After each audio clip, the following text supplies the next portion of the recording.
And we're back for another episode of Startup Hustle, a podcast for entrepreneurs by entrepreneurs. If you want to start, own, or build a business, then you're in the right place. We bring you the real truth about what it's like to take something from concept to launch. From growth, innovation, experience, failing, or winning big, we've got you covered. So let's get down to business with another episode of Startup Hustle, brought to you by Fullscale.io.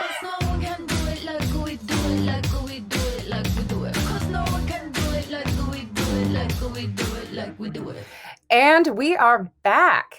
Thank you, listeners, for joining us for yet another episode of the Startup Hustle podcast. Today's episode of Startup Hustle is sponsored by Fullscale.io, helping you build a software team quickly and affordably. And my name is Lauren Conaway. I am your host, as well as founder and CEO of InnovateHerKC. And today we are bringing you a very important message, but we're bringing to you a very important woman's voice. And we have with us today Sarah Chamberlain. And Sarah is president and founder of Women to Women. They do a lot of work in ensuring that women's voices are heard in Washington, which is a cause and a drive that is very near and dear to my heart. And I know it's really important to all of you. So I'm really excited to hear Sarah's thoughts. Sarah, thank you so much for being here with us today on Startup Hustle. Lauren, it's a pleasure. Thank you. Yeah, absolutely. Well, so let's jump right into it. Yeah. Give us a little bit about your background. Tell us, a little bit about Women to Women. Tell us how you came to join the organization. Tell us your journey. Sure. So I have 15 girlfriends I went to college with. We're now all in our 40s, towards the later end of the 40s, but we won't talk about that. And none of them in politics. So we were talking about what's going on and how they didn't feel that their voice was really being represented. They voted, some Republican, some Democrat, but that didn't matter. They just were like, no one's doing anything. And then they pointed to me and said, but you can. I was like, oh no, here we go. So the Woman to Woman tour was founded on that, and it's evolved even from when you saw it in Kansas City. It's changed to empower women, bring them in to the fold. And what it is you tell us, we tell Washington, and we travel the country. Now we do it on podcasts, just listening to women, truly listening, and taking their issues back to Washington in a very nonpartisan way, getting legislation introduced and passed. So my 15 girlfriends were very proud, that they pointed to me. I'm sure. So here we are, a couple years into it. It's been quite a road, good and bad, mainly good. And the women that I have met along the way they're amazing. They're really just amazing women in this country. And I'm proud and honored to have the pleasure of doing this job and meeting them. That is simply awesome. And we're going to talk a little bit more about the tactics of how you bring this messaging and how you communicate and distribute this to different areas of the country. But for the first question that I want to ask you is kind of a foundational question. Why do you think it's important for women to have their voices heard in Washington? Okay, that's a great question. And that's a question that people don't sit and think about. But the reality is, if women played a role and our voices were heard in Washington, I would argue we'd have a very different Washington. I think women are much more in the middle, most of them. They want to get things done. There are pieces of legislation like equal pay that I think would be passed, and we would be able to stop talking about it. The right to try legislation passed because women brought that up. I mean, there's a lot of legislation that is family legislation. I'm tired of hearing about women's issues. Every single issue is a women's issue, but right. I think we would have some of the legislation that affects us and affects our families passed instead of just sitting in this dark hole of Washington. And I mean that in a very nonpartisan way. Republicans deep six it, Democrats deep six it. It doesn't matter. It's just like rape kits, just things like that. Rape victims, before we started Woman to Woman, if you didn't have $20 to buy your rape kit when you got to the hospital and you didn't have insurance, guess what? They didn't take it. Wow. I mean, just little things like that most people don't realize, happens, gets fixed. And it only gets fixed because we go out and we talk to women and they tell us what needs to be fixed. I mean, and that's why I love, love, love Women to Women, because you sit there, it's like, oh, I didn't know that. I'd be like, oh, okay, let me see if we can do something about that. Pell Grants. I mean, I'll never forget sitting there and have a woman raise her hand and said, why can't you get a Pell Grant in the summer and winter sessions? I'm like, I'm very honest. I'm like, I have no idea. I didn't even know you couldn't. So came back to Washington, and Republicans and Democrats got together. You can now get a Pell Grant year round. That is absolutely incredible, Sarah. And I can't tell you how much your advocacy and your transparency is appreciated and clearly so very needed. Yeah, so I can't think of anybody who doesn't want rape test kits to be processed and for fewer rapists to be on the streets. Like, that is not a women's issue. That is a safety societal issue, right? Absolutely it is. And there's thousands of those type of issues out there. And again, we don't know what they are until we're told. I mean, it's like, oh, I didn't realize that. I mean, that's ridiculous. Let's go fix it. And there's a million of these crazy little loopholes that are out there that can actually, to be honest, once you bring it to an elected official's attention, can get fixed pretty easily. And that's what we do. That's amazing. Well, and so I have to tell you, you mentioned that, Women to Women came to Kansas City, and you actually arrange these events and you arrange these connection points in a very unique way. You actually attach programming to it, and you spark discussion. It's not like you're just sending out a survey. It's truly, I feel like your name is very appropriate because you are convening women to have conversations about these things and then capturing that information so that you can communicate it. And so why don't you talk to us a little bit about that, kind of what do you look for when you go to these different cities and areas, and what do your events look like? Sure. So we go into the area. I don't do this. I have a woman, Sharon, that does this. But we go in and we sit down with the women's organizations, all of them. Anybody who's willing to hear from us. We are not there to take their donor lists. We're not there to raise money.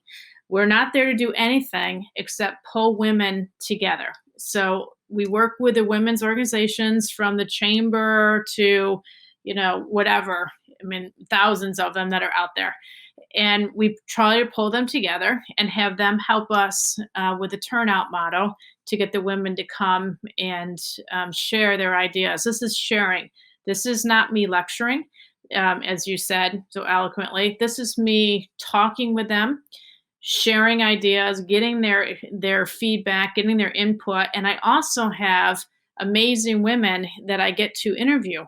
And they're sharing their life experiences with the audience as well. So it's kind of a hybrid of you tell us, and then I get to interview these women, and hopefully, the women learn something from, their fellow woman about their journey, how they've gotten to where they are.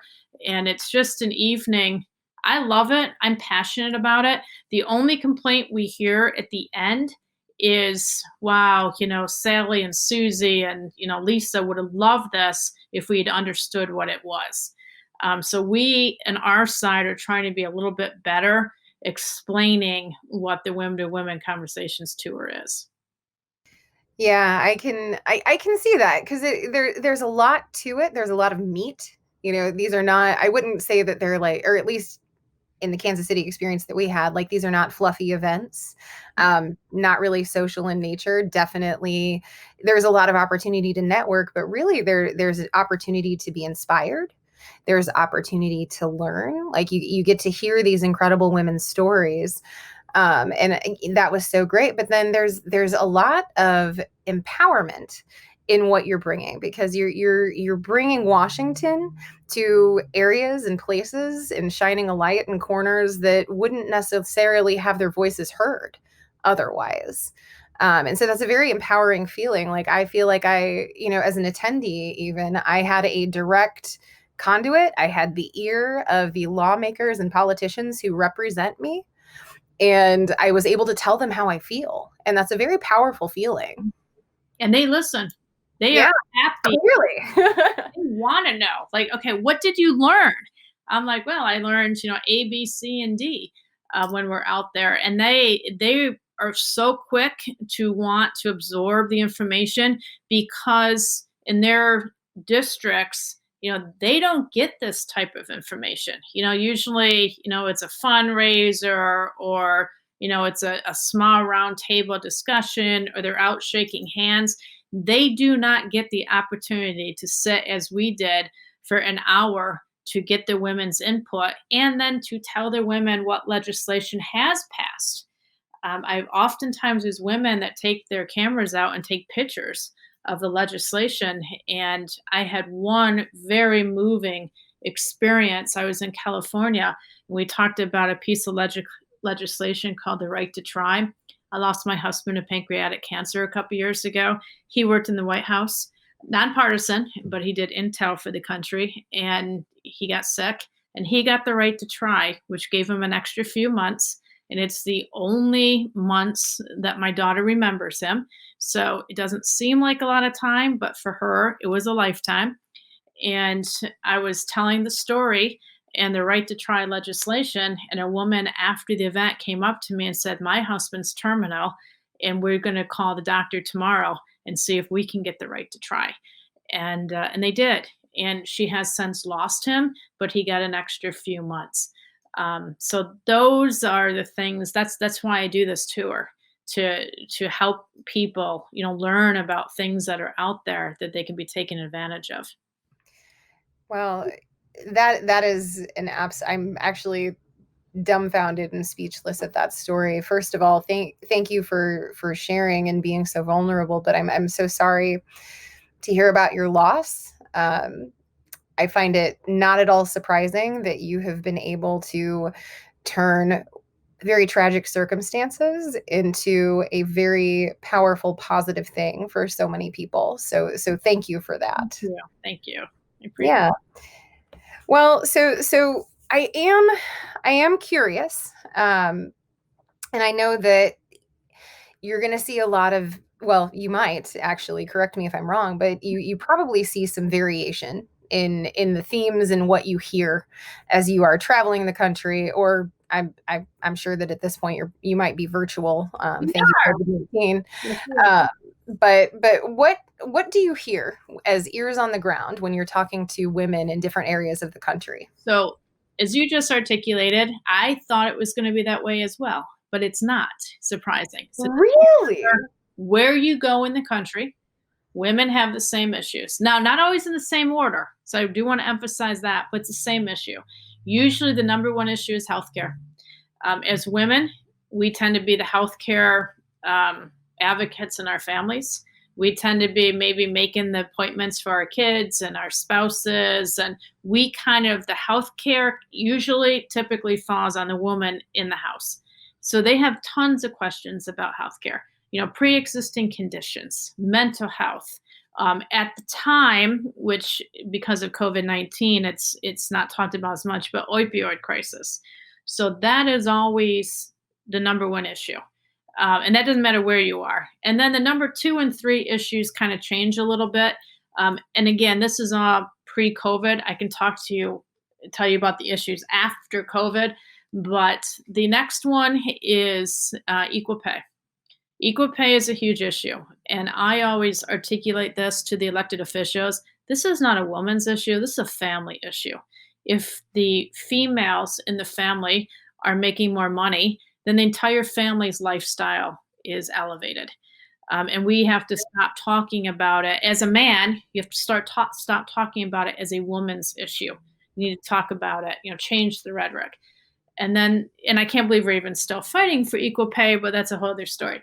And then the third option is sometimes it's cost of childcare. Some women, after especially their second child, are like, listen, I have a problem. Childcare is so expensive. Is there anything that can be done to offset it or allow us to use our 529s to pay for it? Because now it's starting to affect whether or not I can even go back to work. Because some women, I don't make more money. I don't make enough to pay for all the childcare, including, then you got your clothes and your food and everything else. So that's an issue. And then access to capital. Women want to, we want to have small businesses. We want to have big businesses, whatever that is. And we have an access to capital issue. So that always pops up in the top 4 or 5 issues as well. Now, again, these are all pre-COVID. Since COVID, the topics have changed just a little bit. But I believe once COVID passes, we'll go back to those topics. Sure.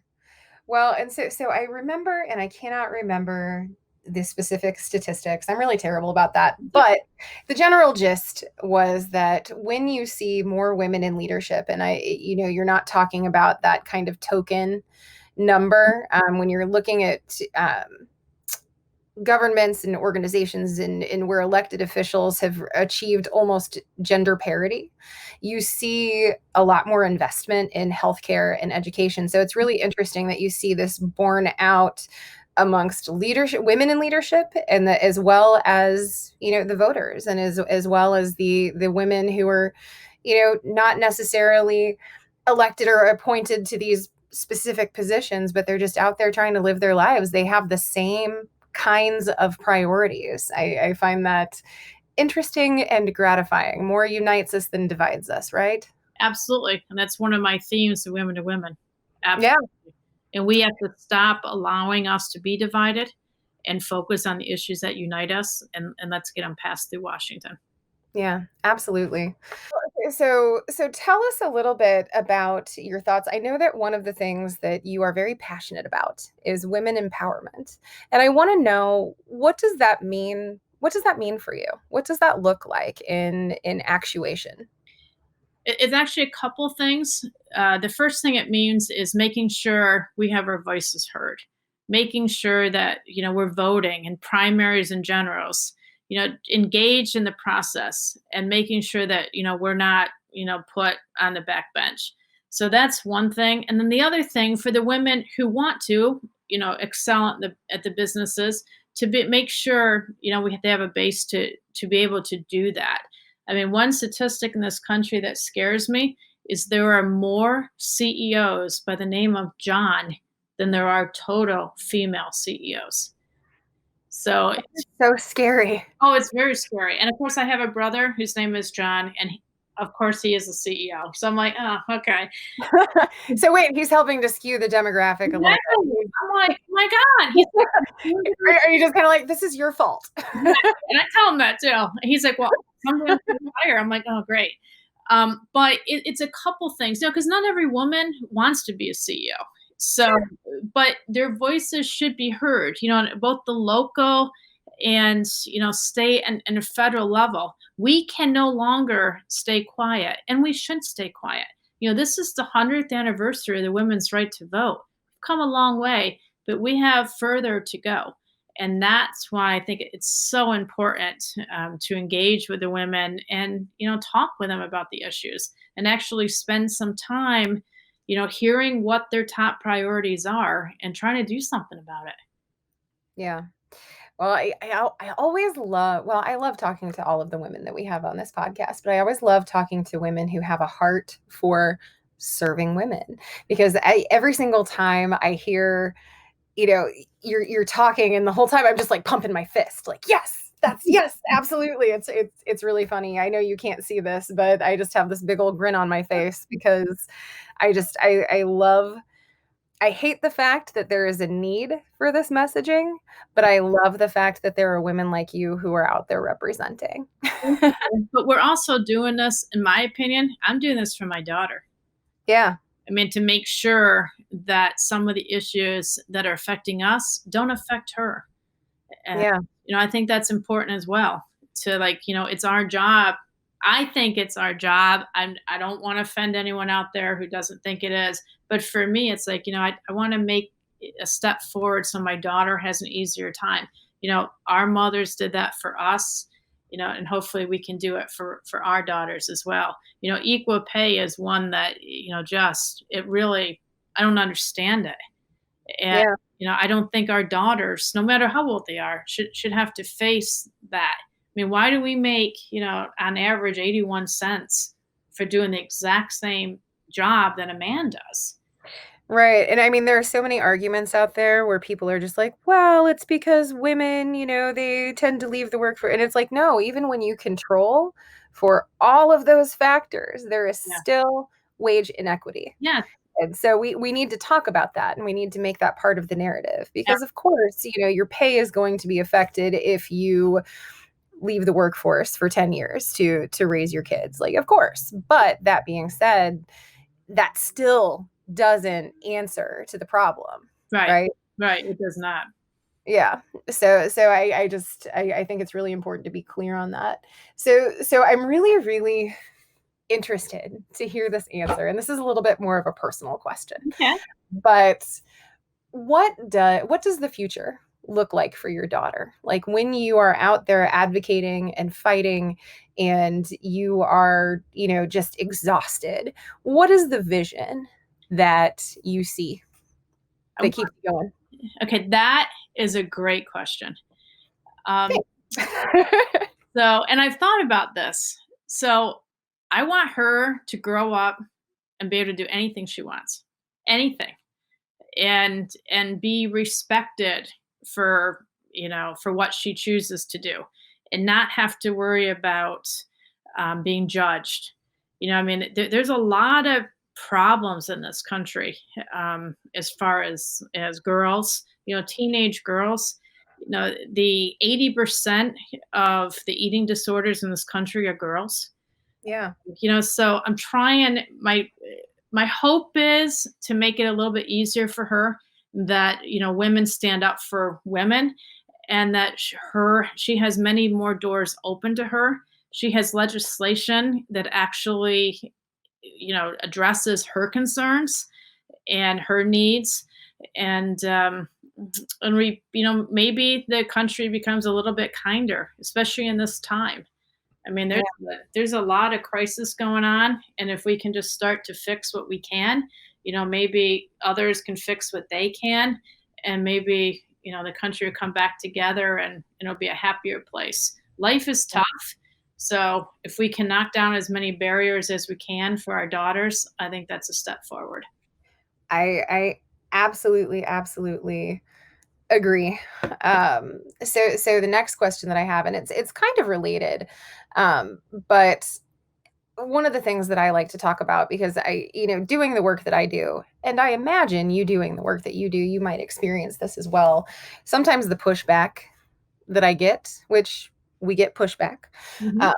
but sometimes it's related to the nature of feminism. And so I think it's really important to note that feminism, when you're talking about your daughter having those choices, that includes the full spectrum of choices. Like if your daughter, or if any girl grew up and wanted to be a mother, and that was how she manifested her real, true, happy self, and that was what was going to bring her peace and joy, great. Right. That's amazing. Do it. Go forth and be the best mother that you know how to be. Yeah. But I think that often there's this narrative around feminism that, we're bra burning and we're angry and we can't get men. And so we just got bitter. And so I'm going to ask you kind of a tough question. And I'm going to ask you, what do you say to those naysayers, like the people who don't understand why you do what you do, or conversely, the people who don't understand, like one of the other things that I get on a pretty regular basis is, well, isn't it sexist just to have stuff for women? Well, I have a million different answers to that question. What do you say to those individuals? I say that, thank you for your opinion, but I'm going to keep doing what I'm doing. I'm not a bra burning anti-man woman. I work with a lot of men. I like men. I was married to one. But it doesn't mean that we can't still be independent and fighting for our rights. We're 55% of this population. And, we need our voices heard. And, they can put any label on me that they want. I know who I am, and I'm doing what I think is best. And yes, there are some issues. As much as, I'm an advocate that every single issue is a woman's issue, there are some issues that are uniquely focused to women. Like one of the bills we're working on is death rates in birth. When you give birth, believe it or not, the United States is very high in mortality rate. And, we're working on a piece of legislation around that. Now, having had a child, I'd be okay to let men have some of the babies as well. But since that's not the way it was structured, that is a women's issue. But you're never going to see me, out there criticizing. I don't like, I'm not a feminist really. I kind of am, but not like the type that, in the 60s, I'm not burning my bra, but I'm having my voice heard so I can get some legislation passed that affects my family. Yeah. I almost dislike the term feminism because I think that there's just this connotation of anger around it, when the fact is, like, all I want is equal opportunity. Like, I love my bras, I mean, they're not always the most comfortable, but they're necessary and they're cool and I'm fine with it. But I think that term turns men off.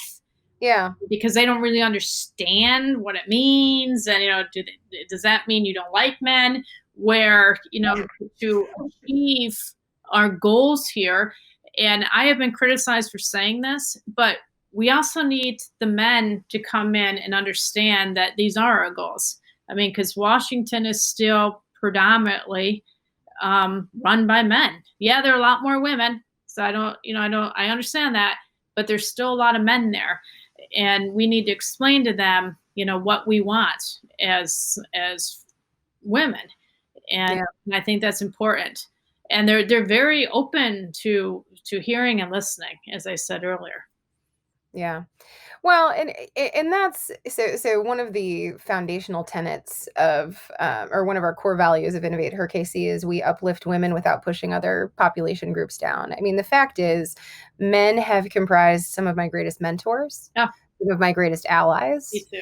My teachers and my friends and some of the people who have been very vocally passionate about supporting what I do. And so you can't minimize that. You can't diminish it. It's not fair. Yeah. But yeah. So yeah, I'm always really curious, like when I talk to other women who do this kind of work, like what your experience of it is, because I've gotten some pushback. There are some assumptions made, I think, about what we're all about. And I'm like, no, I'm here to break down those stereotypes. That's absolutely not true. And if everybody is lifted, the entire country is lifted. That's right. What is it? A rising tide lifts all boats. Absolutely. Yeah. 100%. Well, so what is your vision for women to women? Or actually, you know what? I'm going to ask that in just a second. But the first thing that I'm going to ask is, how are you adapting and pivoting in the time of COVID? So that's interesting. So I have to admit, I did not think I'd like this, but I do. So I like to go out and meet the women. And it's fun. It's interesting. They're amazing. I take my energy from them, but I also will admit I'm a little bit of an introvert. So when COVID struck, great tragedy that we're in here, we decided to go to online. So we do the same exact thing online. And I find myself, I love it because we get more women. Sure. You can turn on from anywhere in the country. We don't have to necessarily be in your city. And we're averaging a couple hundred a week. I get to interview amazing women on topics from, trafficking, which obviously is a serious crisis in this country, to women in finance. And then I actually had a gentleman on who's a makeup artist to the stars, and he taught us how to do a nice eye while we wear our mask. So it's been, Interesting. I mean, it's been educational, and it's been a lot of fun. And I think that this will certainly be a key part of woman to woman moving forward, even once we get a vaccination for COVID and we can go back out and travel extensively again. That part of woman to woman won't go away, but the weekly calls I think are here to stay, and everybody seems to love them. And again, we only do 1 hour. I'm really focused on keeping everything on time, as you know, because Kansas. And right, I'm really into that because I don't want to take up people's time and be like, well, that ran 45 minutes over. Now I'm rushing at this or whatever. But so we do 45 minutes, and we don't get through all the questions. So sometimes we bring our guests back and say, okay, we didn't get through all the questions. And one of the top questions that we're being asked now is, what do we do to educate our kids at home? So we bring on educators and to talk about, giving parents some hints, depending upon the age of the child, some different hints along the way to help with their education. So it's been amazing. I'm sorry, that we discovered it this way, but that's a part of the women to women that is here to stay. Yeah. Well, I'm really glad to hear that. And I have to tell you, I thoroughly enjoyed the virtual event that I got to be privy to. Just what we talked about. And I mean, I think anytime you get a virtual room of brilliant women together to talk about ideas and talk about what experiences, I just think that that's a beautiful thing. And you do that very, very well. I'm also shocked to hear that you're a bit of an introvert, by the way. Yeah, My jaw was kind of dropped. I was like, really? Yeah, a little bit. Yeah. But most people don't know that about me. But Yeah, an interesting little fact. So you have now shared that with the world. Yeah. Yeah. So let me ask you, I want to talk to you a little bit about the mechanics of women to women. Like we've talked about what your programming looks like and how you've pivoted. But when you were founding Women to Women Tours, can you talk to us a little bit about that journey? Sure. Was it difficult? Did you have any particular experiences that pop out? Like, what did that look like? It was very difficult, and I failed a few times. It looked different. We started doing it with elected officials, and it failed. That was awful. I loved my elected officials, but it was awful. We then started. I was a panelist, and I was interviewed, and we had different moderators. I had amazing moderators, and some that frankly were not amazing. So it's evolved. We kind of practice it. It's even evolved a bit since you saw in Kansas City. But what we do, I am my harshest critic. So I evaluate each one of them. And I think we now kind of have it down to a science. But a key part is the educational side. We poll them. We poll the women when they come in. We have a Mentimeter during the presentation. We poll them. It pops up on the screen for what their positions are, what their top issues are. So all of that has been incorporated in the last year or so, year and a half. And then I switched to being the moderator because not that I'm perfect at it by any stretch, but it's consistent. I know the women, I've met them. I kind of know questions to ask them. And then I throw in, I try to make it more of a conversation, and then I throw in, some of my thoughts as appropriate. So I've made it much more of a conversation like you and I are having versus, a question answer. Yeah. So it's always It's really a lot more engaging when you do it that way, I think.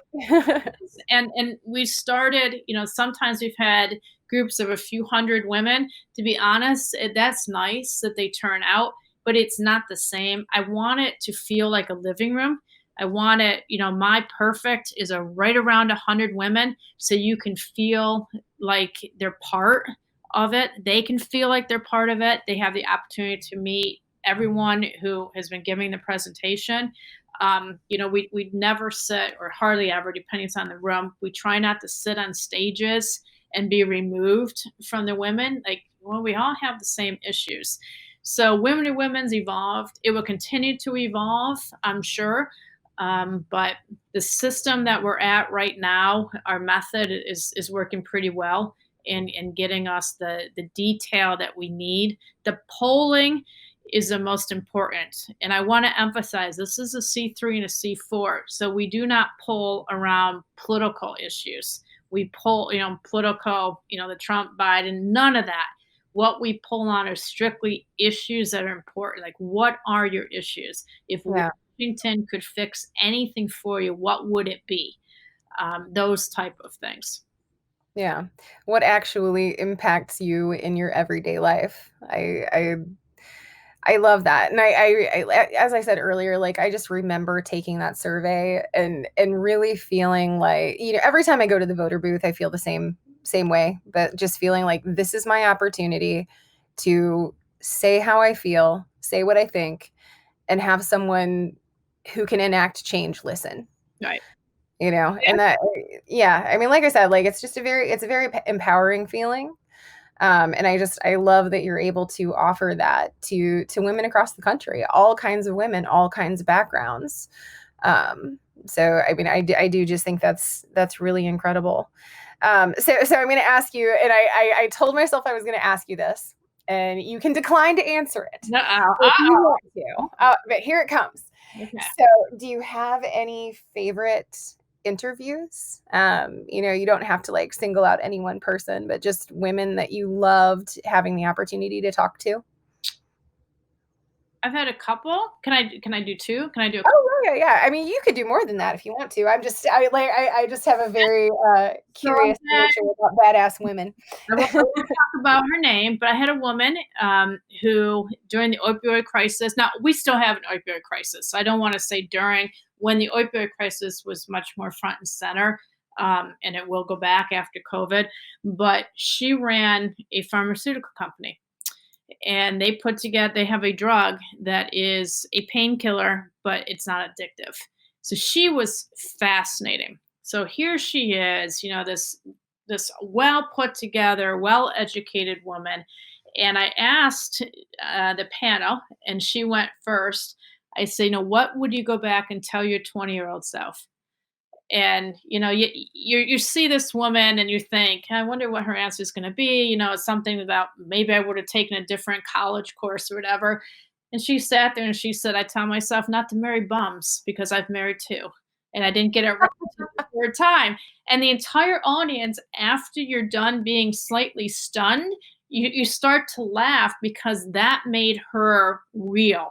Like, she's doing all this really cool stuff, but yet she let herself be vulnerable to tell the truth. Like, I married a couple bums. I'm like, oh my God. Yeah. I love that. It's just, what I love about the women is, they're badass women, but they're also real. And you find that, it's like, wow, okay, yep, I've had a couple of them too. Luckily, I haven't married them, but it's like, okay. So it's a great joy. I mean, she was one of my favorite because she has had quite an amazing life. She was an Amish woman who was abused. She started selling pretzels. She was married very young. She started selling pretzels at flea markets, and it turned into Auntie Anne's. I don't know anybody Wow. to an airport or a mall that hasn't had an Auntie Anne's pretzel. So she is a fascinating woman, and she talks about what she's overcome to get to where she is today.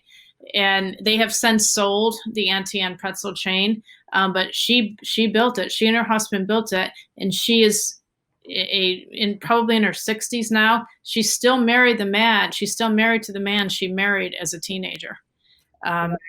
So she's amazing. There are so many amazing women. It's hard for me to only talk about a couple because they're just. I know. I didn't want to put you on the spot, but I was like, I know she's got some stories. Oh, I got some great story. I could go on all day. We could do a whole separate show. We're gonna have to have you back. We're gonna have to do that sometime. That was great fun. You'd be shocked. The woman who runs the trucking company, she's a short little blonde woman. Oh my God. I mean, that is awesome. Women are amazing out there. Yeah, no, I love that. And you're actually like you're sitting with the Auntie Anne's lady. I'm just like, oh gosh, okay, guest idea, fantastic. Love her. You love her. Yeah. Amazing. Well, so we're coming up on the home stretch here on the end of our time together, and I do have a question for you. And it's not going to be, it's not really like a silly question per se, but the question that I want to ask you is, what do you do for fun? Yeah, I like to travel. I like to travel and I like to read. You're kind of in a bad spot for that right now, my friend. I'm a terrible spot for that. Oh, and I'm going a little stir crazy. Yeah. So ever since my husband passed, so I don't mean to be a little sad here, but he died at 50. And he died with a to-do list of travel. So my daughter and I have taken his list and done it. So we checked the box for him. So that's why I love to travel and I love to show her. I only have the one daughter, so I love to show her the world. Sarah, that is really quite lovely. I was meaning to ask like a fun question, and then you just turned it into something really profound. Sorry. that is. I like to read too, ride my bike. All right, there you go. No, I love that you shared that. And I think it's really cool that you found a way to honor your husband with your daughter. You get to share that with her and those experiences. So that's really quite lovely. Thank you for sharing. Well, so on that note, I cannot thank you enough for being here with us today, Sarah. It's been a blast. I'm not surprised, but no, just really have loved talking to you. Thank you so much for taking the time. Thank you, Lauren. It's been great. Lots of fun. Well, I absolutely, and yeah, we're gonna have to set up we're just gonna talk about awesome women episode. Oh my God, you could do a few episodes and it would be so much fun. But yeah, so thank you again. Just a quick reminder that today's episode of Startup Hustle was sponsored by FullScale.io, and you can find us on Instagram at Startup Hustle Podcast. Also keep an eye out for our YouTube channel. Thanks so much for listening, folks, and you have a great one. We'll see you soon.